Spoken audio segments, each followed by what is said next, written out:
जय जय सतनाम गूंजे गांव गली, गुरु घासी के चरण में झुके हर कली।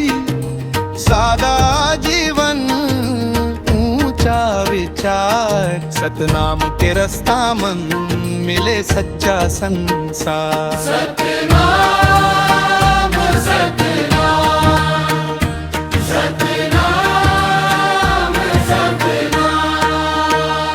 सतनाम सतनाम, बोले धरती आसमां। पंथी नाचत ताली बाजत, गुरु जी के महिमा गान।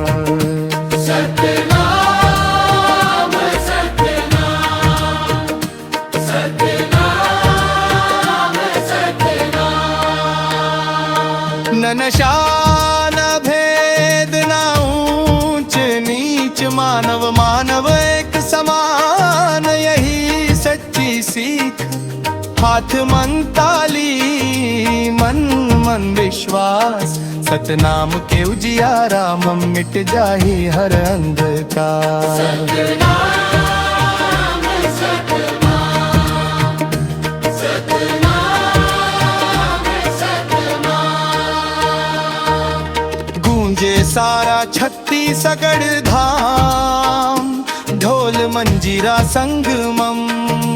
गुरु घासी के जय जयकार। सफेद चोला सिर मम पाग, सच्चाई के रास्ता मन दौलत हर एक भाग। नाचत गावत प्रेम के बोल, पंथी गीत मन समाए जीवन के अनमोल मोल। सतनाम सतनाम सतनाम सतनाम।